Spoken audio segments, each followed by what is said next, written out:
professor Snuip stoot van de beste boot. Hey, de maai die snorde snut, wat wist er nou weer uit? Het is waar. Professor Snoort luidt in een luie stoel bij de beste boord.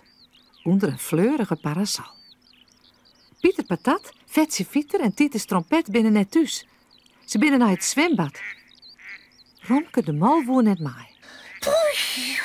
Wat is het warm. De professor vaagt het zwit van een knieënhollen. En wat kreeg het er een toast. Ik hel je een lekker glasje koude ranja. Oh, misschien waarom ik de Mol ik voor ranja. De professor gaat naar de keuken. Hij docht de ijskast iepen en helpt de ranja eruit. Dan ziet het er 2 glazen op en jeet de ranja erin. Wetter en ijsblokjes erbij en kleer is het. Romke zit wel in zijn kjemmeke wezen tussen de boeken. Voorzichtig rent het door de gong. Hij mag net griemen, maar de ranja. Ja. In een blote steen. Wat zit er daar? Het lood komt uit het kjemmerke van Romke de Mol. Professor treurt er door een heel liets eindje eten. Wat? Nee, zeg ik dat goed? Romke, wat doet u in die tobbe maar wetter?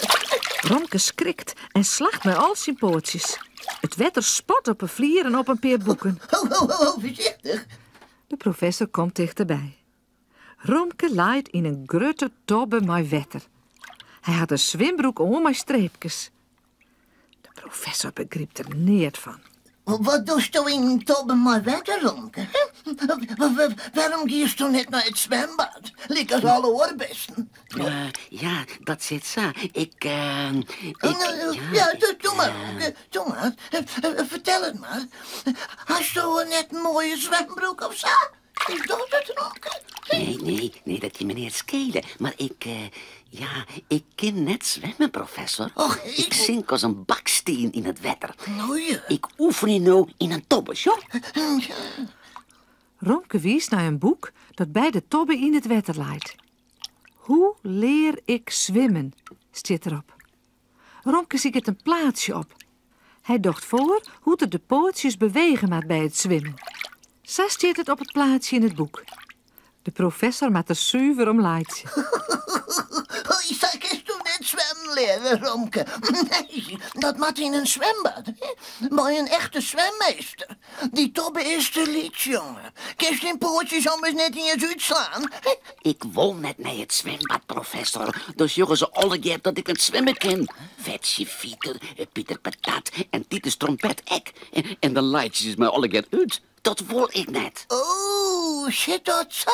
Ja. Ja, maar hoe maakt het dan, hè? Het ken het in het zwembad. En het ken het in een tobbe. Nou, neem eerst maar eens een slokje van de ranja. Dan zal ik eens even goed uitdenken. Romke zit nog heel tijd in het tobbe. Lekker fris. De ranja smaakt goed. De professor denkt en denkt. En in een wittert. Ja.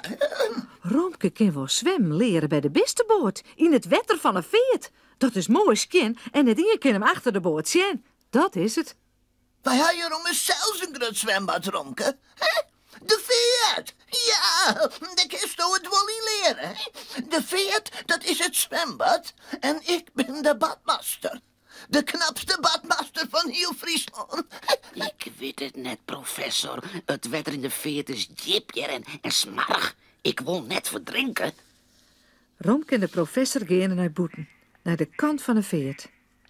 De mol zucht wat benauwd naar al dat wetter. Maat er daarnaast in. De professor zucht eruit als een echte badmaster. Hij had een witte broek en trui om en een grutte toeter voor de moelen. Hallo. Wil die wilde dadelijk in het water springen? Dan kan de zwemles beginnen. Ja, maar ik doe net zo goed. Ik ben een beetje bang. Toch net zo flauw, Romke. Spring erin. Ik zeg wel hoe het maakt. 1, 2, 3. Romke docht de pootjes van de egen en sprint in de veert. Hij zingt dagelijks naar onderen. O jee, Romke gaat kopje onder. Als dit maar goed komt. Mooi maar gauw wezen.